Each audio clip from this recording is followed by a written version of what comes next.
Hello hello good morning friends. तो आज की वीडियो बहुत ही स्पेशल है और बहुत ही ख़ास तरीके से मैंने लड्डू बनाया था भोग के प्रसाद के लिए। गणपति भगवान को लड्डू और मोदक बहुत पसंद है, तो मैंने मोदक का भोग पहले ही लगा दिया था। फिर आखिरी के अंतिम दिन में जब सत्यनारायण की कथा थी, जिस दिन हमारी सोसाइटी में 56 भोग का आयोजन किया गया था, तो मैंने सोचा मैं बप्पा को लड्डू का भोग लगाऊंगी। लास्ट ईयर तो मैंने खीर और पूरी का भोग लगाया था, बट इस टाइम मैंने सोचा मैं लड्डू का भोग लगाऊंगी। तो यहाँ पर मैंने सारी नई चीज़ें दुकान से लेके रख ली थी पहले से ही, और सारी तैयारियां भी कर ली हैं। तो चलते हैं, बनाते हैं लड्डू कैसे बनाना है। तो यहाँ पर मैंने आटा ले लिया है, 2 कटोरी आटा लिया है, जो मैंने फॉर्चून का आटा यूज़ किया है। एक्चुअली जब हम महीने का राशन डलाते हैं ना, उसी समय मैंने आटा अलग करके रख लिया था। डब्बे में जो रोटी बनाती हूँ उसमें डब्बे में डाल लिया था वो आटा, बाकी का साफ़ आटा मैंने अलग से निकाल के रख लिया था। और यहाँ पर मैंने सूजी लिया है 1 कप, वो भी फॉर्चून का ही है। मतलब हमें जितना आटा लेना है उसका आधा सूजी लेना है। तो 1 कटोरी मैंने यहाँ पे सूजी यूज़ किया है और इसे अच्छे से मिक्स कर लेना है। इसके बाद हम इसका मोयन लगाएंगे ऑयल का। तो ऑयल भी मैंने साफ़ ही करके रखा है। कहने का मतलब ये है कि मैं जो भी घर में राशन के सामान रहते हैं ना, वो भी मैं ज़्यादातर कोशिश करती हूँ कि वो साफ़ सुथरे तरीके से ही रहें, क्योंकि मेरे मूड के ऊपर है मैं कब क्या प्रसाद बना दूँगी, या कब कुछ भी पूजा पाठ आता है तो मुझे ज़रूरत लगती है तो मैं कुछ भी बना के अक्सर करके भोग वगैरह लगाती रहती हूँ भगवान को। तो मैं ज़्यादातर चीज़ें साफ़ तरीके से ही रखने का कोशिश करती हूँ। बस कुछ ही ऐसी चीज़ें रहती है जो तो मुझे ऐसा लगता है कि जूठी हो गई है, पर जूठी नहीं होती है। एक्चुअली मेरा बेटा बहुत छोटा है, जो क्या करता है कि जैसे चीनी का डब्बा है उसमें हाथ डाल देता है, क्योंकि अभी हमारा फुल फर्नीचर नहीं हुआ है रूम, तो नीचे किचन में जो भी डब्बे वगैरह रहते हैं तो हाथ वाथ डाल के चीनी वगैरह खा लेता है। तो मैंने यहाँ पर आज सारी चीज़ें साफ़ तरीके से अलग तरीके से ही रख दी थी। तो यहाँ पर देख सकते हैं आप लोग, मैंने जैसे ही मोयन लगा लिया था, मैंने आप लोगों को बना कर दिखाया कि किस तरीके से हाथ में उसका मोयन कितने अच्छी तरीके से लग चुका था। आटे को मैंने आप लोगों को लगा के दिखा दिया था। फिर मैं इसमें पानी डालकर थोड़ा थोड़ा पानी डालकर हमें आटे को गूँथ के ले लेना है। और आटा हमें सख्त ही रखना है, ना ज़्यादा नरम रखना है, ना ज़्यादा कड़क रखना है, सख्त रखना है कहने का मतलब।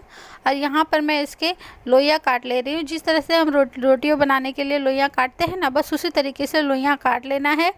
आप शेप अपने हिसाब से दे सकते हैं, अपने अकॉर्डिंग दे सकते हैं, लंबा दे, पतला दे, चौरस दे, गोल दे, जैसा आपका इच्छा करे। तो मैंने यहाँ पर जिस हिसाब से रोटियाँ बनती उसी तरीके से उसकी लोइयाँ काट कर मैंने छोटे छोटे पेड़े का शेप देके बना लिया था, राउंड शेप में। तो जैसे ही तेल थोड़ा गर्म हो जाएगा, थोड़ा क्या अच्छा गर्म हो जाएगा, उसके बाद मैंने ये जो पेड़े हैं ना उसमें डाल दिए हैं और इसे गोल्डन ब्राउन होने तक मीडियम टू लो फ्लेम पे पका लूँगी। जैसे ही हमारे अच्छे से पक जाएंगे, हमें इसे थाली में निकाल लेना है और ठंडा करने के लिए छोड़ देना है।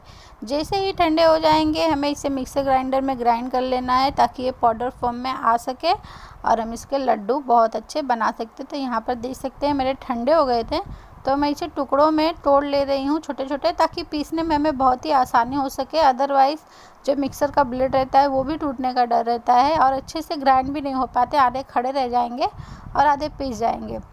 तो इसीलिए मैं इसे छोटे छोटे टुकड़ों में तोड़ ली हूँ। इसके बाद हम चलते हैं, इसे ग्राइंड करते हैं।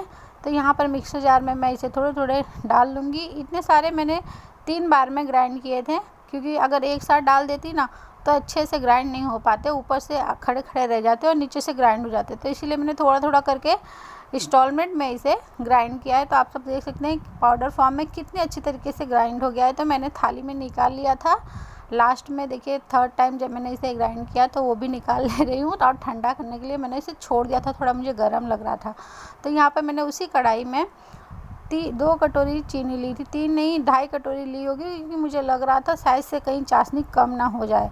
और 1 कटोरी से थोड़ा कम पानी लिया था, और इसे हमें 1 तार वाली चाशनी बनानी है। तो बस मैं गैस की फ्लेम को हाई रखी थी और इसे चलाते जा रही थी कलछी की हेल्प से, ताकि अच्छे से चीनी घुल जाए और चाशनी हमारी जल्दी से बनके तैयार हो जाए। क्योंकि पूजा का समय हो चुका था, ये शाम में मैंने बनाया था। मैं बहुत कंफ्यूज थी कि मैं भोग क्या लगाऊं, दोपहर से ही सोच रही थी, पर मैंने सोचा कि आज मैं लड्डू का भोग लगाऊंगी। तो इस समय मुझे बहुत टाइम हो गया था सोचते सोचते ही। तो यहाँ पर मेरी चाशनी बन के बिल्कुल तैयार है, अच्छा उबाल भी आ गया था, 1 तार वाली चाशनी भी बन गई थी, जो मैं शो नहीं कर पाई क्योंकि बच्चे बहुत परेशान कर रहे थे, माइंड डाइवर्ट हो चुका था। तो यहाँ पर जैसे ही चाशनी थोड़ी सी ठंडी हो गई थी ना, मतलब थोड़ी गर्म भी थी और हल्की सी ठंडी भी हो गई थी लड्डू बनाने भर का, तो मैंने उसमें ऐड किया और कलछी की हेल्प से मिला के ये देखिए आप लोगों को लड्डू बना के शो कर दे रही हूँ। कलर कितना प्यारा आया है और लड्डू कितने अच्छे बन के तैयार हुए थे, एकदम नरम नरम, ना ज़्यादा कड़क ही थे ना ज़्यादा नरम ही थे, बिल्कुल दुकान पे जैसे रहते हैं उसी तरीके से बने थे। और आप खा के बता भी नहीं सकते हैं कि ये आटे से बने लड्डू हैं। जिस तरह हम बेसन के लड्डू खाते हैं ना, बस वही वाला टेस्ट आ रहा था। तो आज की वीडियो आप लोगों को कैसी लगी मुझे कमेंट सेक्शन में बताइएगा। वीडियो को लाइक कीजिए, चैनल को सब्सक्राइब कीजिए। Bye bye.